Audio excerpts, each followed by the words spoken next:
Well, I seem to be on a roll, so let's just continue with our alphabet soup here. This is the E to G drawer, I guess. Are there any H's over here? I don't know. We'll start with it at this end, though.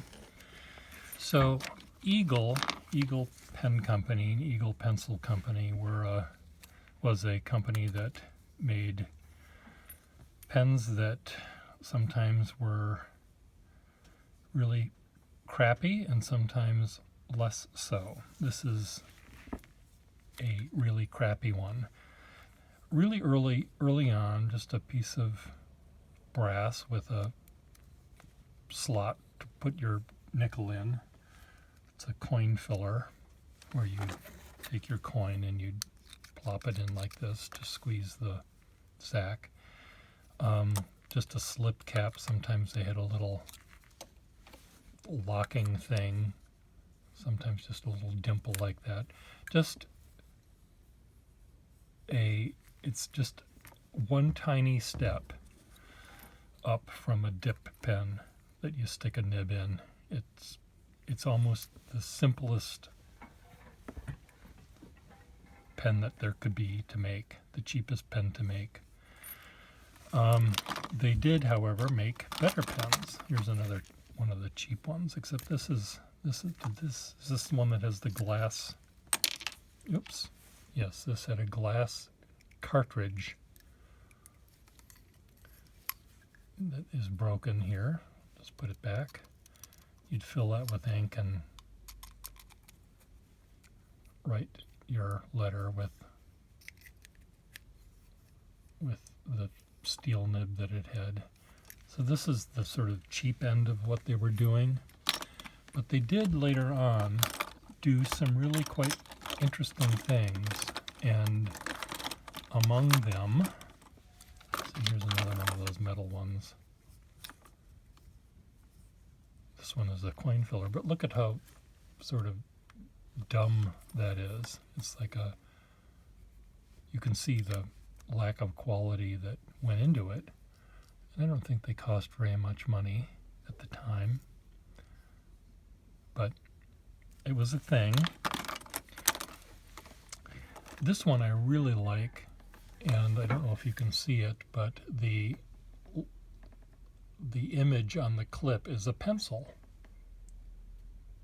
which I think was rather nice.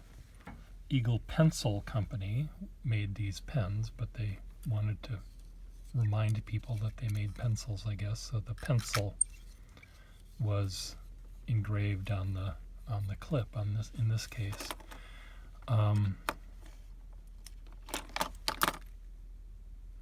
This one just says Eagle. Sometimes they say Eagle, sometimes Epenco.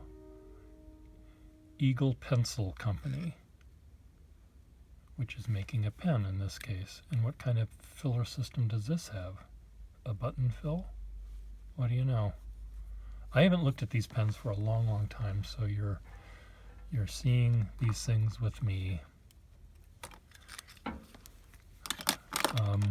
Here's the big brother to this one, and these ends are actually purple, which I think is quite lovely. Orange and purple. And look at this, the way this is shaped. Is this one shaped that same way? No. It's just really, it's sort of cool. This one is missing its little end up here. Doesn't have a nib either. Okay, let's show you. This one is interesting because of this little tiny detail they threw on. There's this little diamond or triangular bit of plastic that matches the pen itself. So that little, it's like a handkerchief in your pocket that matches your tie, which some people seem to think was the way to go. Stupid, if you ask me. Another one of those glass cartridge pens. Here is an Eagle pencil. with a little bone, or it's not ivory, but it might be bone or early celluloid plastic, but it has the Eagle pencil, Eagle mechanical pencil with another one of these little ivory-like things on the end. ePen Co. What I wanted to show you, here's another pencil engraved on the end of that one. And pretty good quality. Their nibs were not great, but they were not bad when they put their mind to it. They actually came up with some nice stuff. Is this an Eagle pencil? Where's my loop? The clip looks like a Carter. Yeah, this is a Carter Super Right. That belongs in a different drawer. ePen Co. Pen and pencil combo. Here's another Eagle with a purple end that's missing off the top.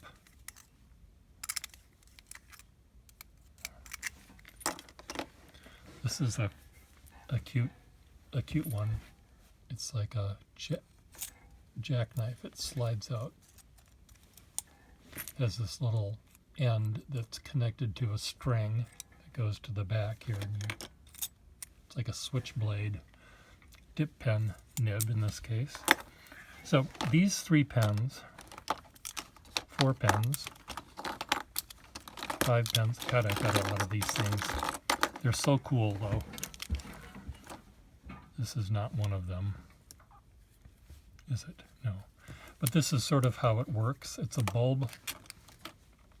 So there's a little sack at the end where you pump it, and there's a tube, and it fills with ink.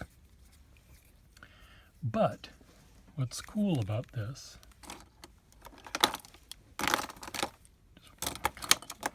there's another one. Look at them all. Is that it? Yes. Some of these have little brass portholes in them, and sometimes they have a little brass around them. Other times they're just drilled in. Now, why do you need that there? Wouldn't that cause all of the ink to spill out? Well, yes, it would.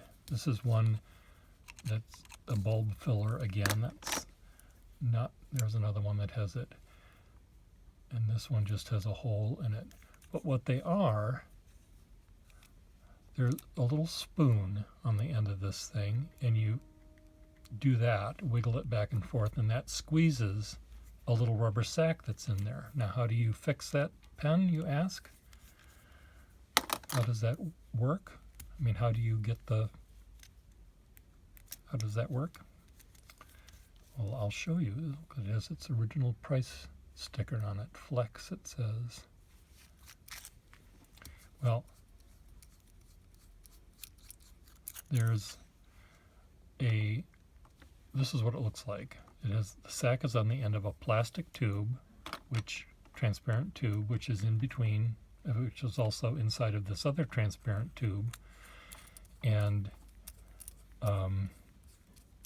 so that hole is needed for air pressure equalization, but it's really, really neat. I love this design, and as you can see, I have more than I need. And how are these different? These two look like they're identical to me, so I should be able to sell one of those, right? Yes. Are these identical? No. This one has a little porthole, and this one does. This is missing a clip, so no one's going to want to buy that one. These two are identical. Oh, are they though? Just a minute. I bet this is fatter than the other one. Yes, they're 2 different sizes, so we have to have them both. But one of the things that I've discovered about these pens is they have extremely fine nibs on them. And I don't know if they were marketed that way.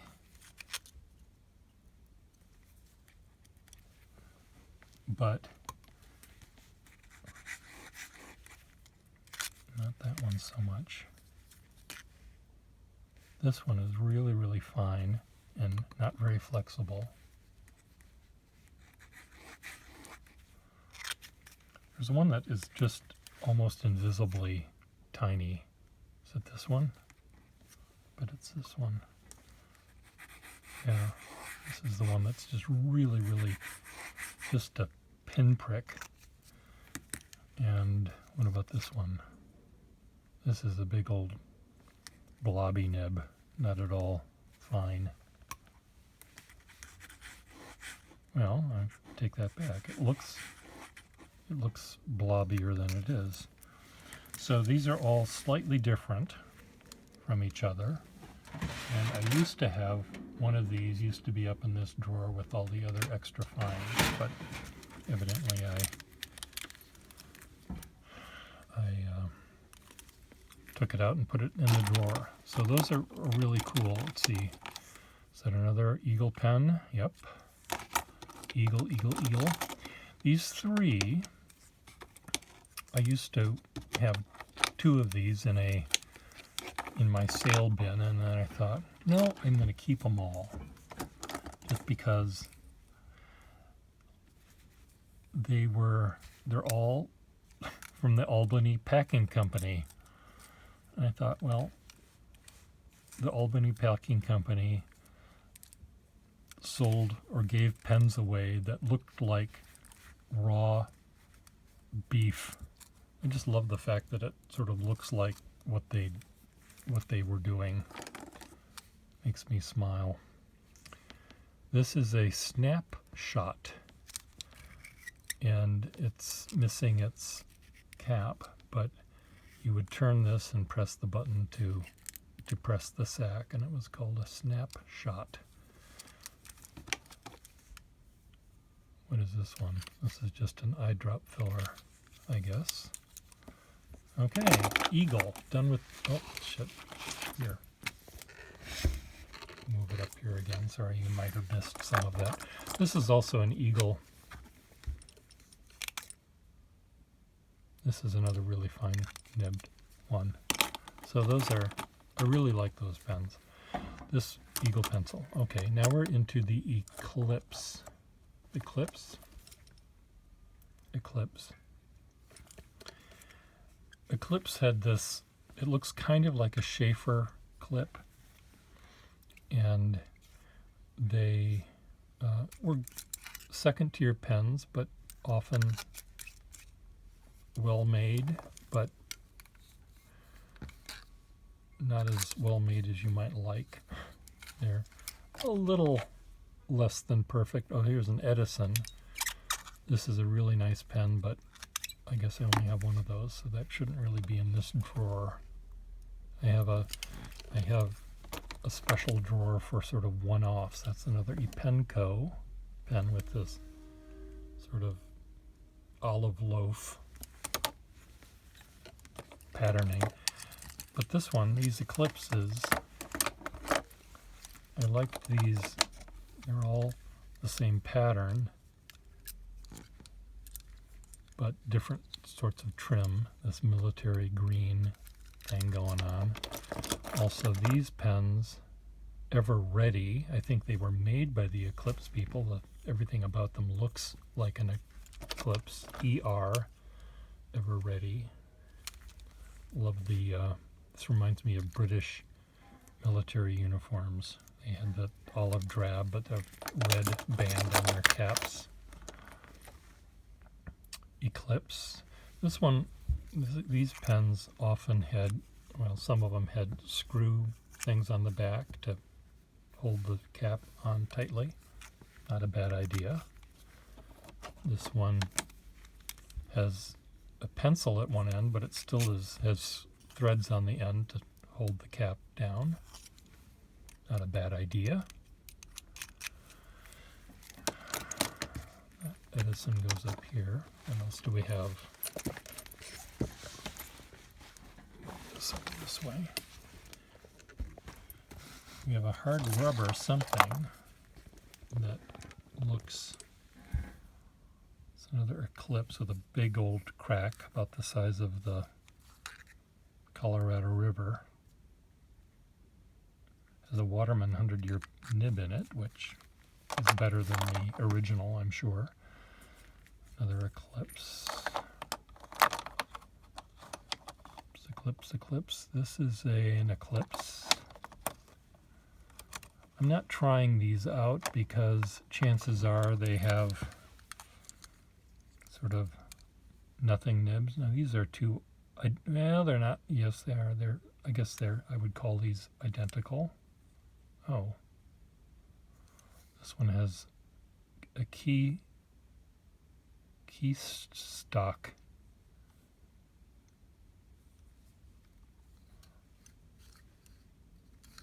Lever. I wonder if that was a pen that they made for the Keystock company. But I think it's an Eclipse. Okay, what do we have here? Oh, we've moved to the G's. We have Gold Bond. Gold Bond were second tier pens. They sort of remind me of diamond metal pens with the way they did their trim. Gold Bond. Sometimes had fun color combos with the yellow in the end.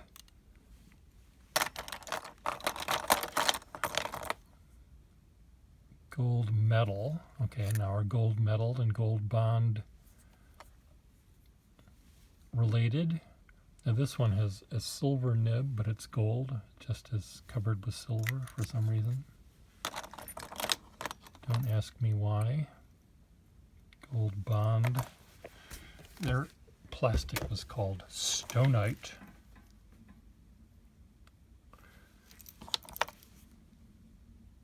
Yeah, Stonite.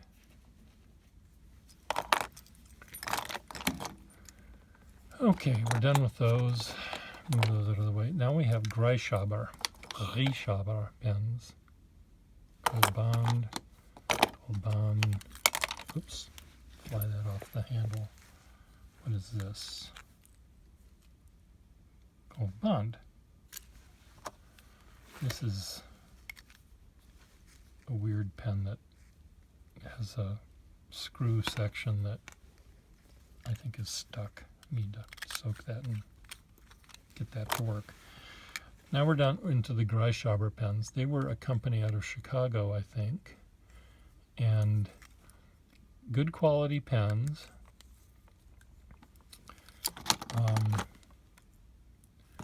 They had a pen called the Greischhaber Umpire, which I kind of like. I have one of them here. Is this it?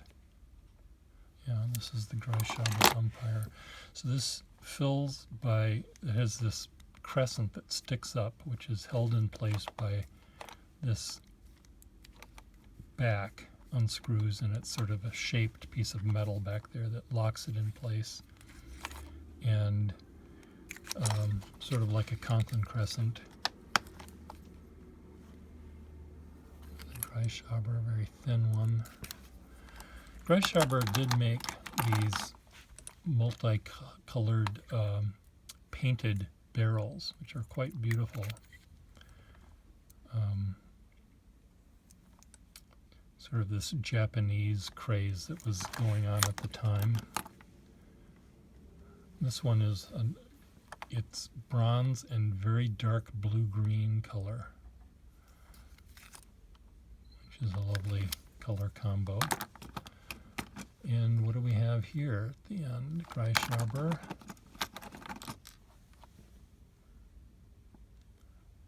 Joffrey. What is this one?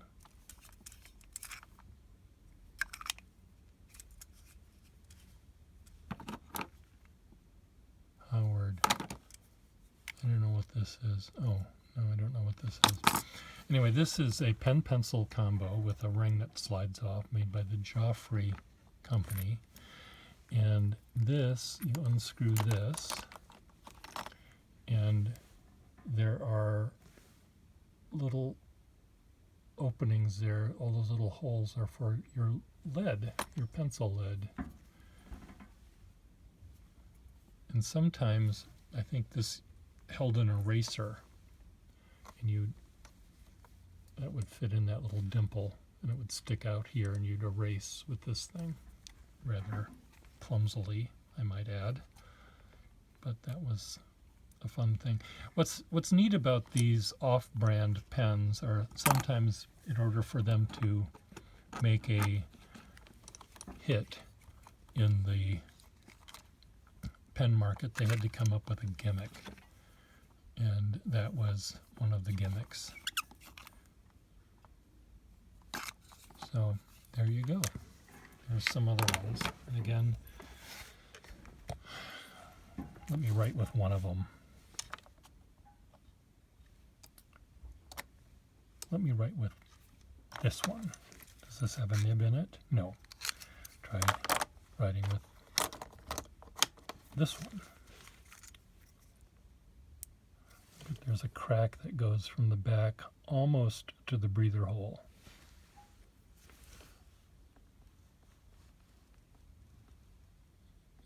So if I write a long word, it'll probably break in half.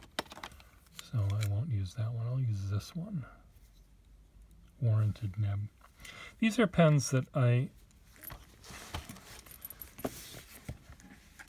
don't love, but I just have. And part of it was when I ran a company that sold pens, these were sort of my catalog. I'd say, well, I have a gold bond pens look like this. I can try to find one for you. This is in my collection, but maybe I go to a pen show, I'll find another one. That's why a lot of these pens are in my collection. But now, these days, actually at a pen show, in the last pen show I went to before the virus hit, I ended up buying some gold bond pens and some off-brand pens like these because they were still undervalued, or I should say they were valued correctly at less cost than a Waterman or a Schaefer or a Parker. So I was able to still have fun buying pens, but I didn't have to spend as much money buying the top brands. I'm happy to buy the second tier or sometimes even third tier pens. But every once in a while you get a pen like this made by the Eagle Pen Company, and it's really a good pen. There's nothing wrong with this thing. And this makes me happier than a Waterman pen of the same era might, because it's good quality and it's relatively rare-ish, and it has a really nice nib on it. So, ta-da! Am I out of focus? How long have I been out of focus?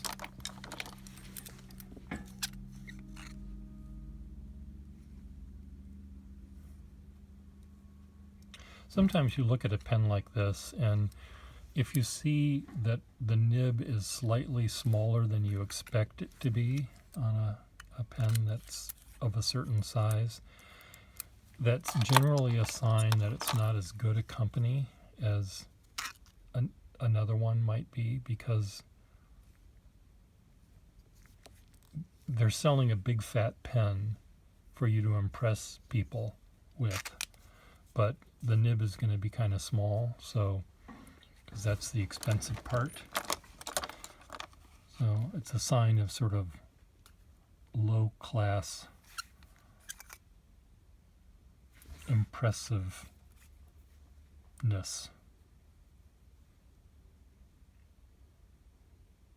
But that still means that the nib might be really, really good.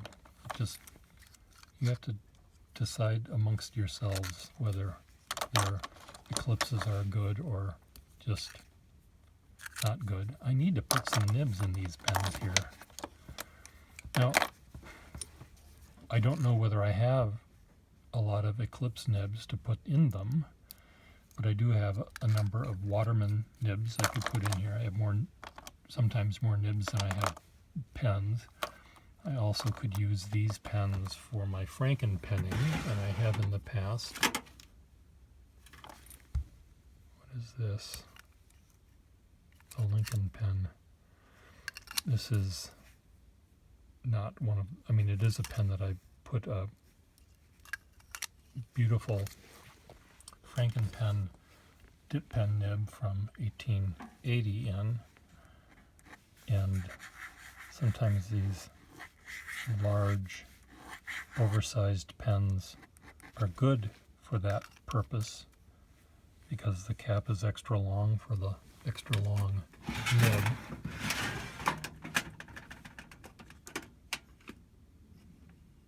Here's another Lincoln pen.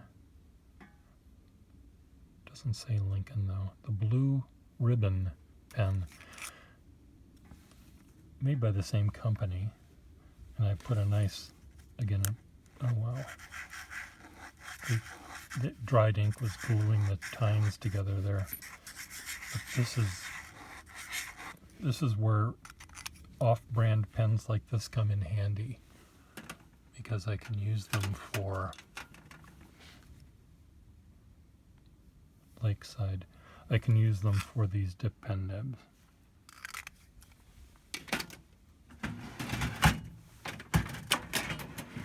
So maybe I have a dip pen nib I can put in here. This one has a eclipse nib already. Now, what's wrong with this one? Okay, it's unscrewing. Ah, that's what's wrong with it. It's a system that it unscrews also from here, or that might be glued in which case I'm screwed because it won't, there's a sack back here, and there might be a seam here that you can unscrew from here. This clear part, this is so you can see how much ink you have left. But this transparent plastic is relatively, if not always, most of the time, it's very brittle, and trying to unscrew that could very easily break it. So we'll just leave it the way it is. And as you know from how I've talked about pen collectors and some pen collectors, why is this one red? Many pen collectors wouldn't ever think of this is as much as pen collectors do with their pens. They just show them off. They wouldn't think of dipping them in ink or filling them with ink. If their life depended on it, they wouldn't do it because, "You write with a pen?" they say to me. Yep, I say to them.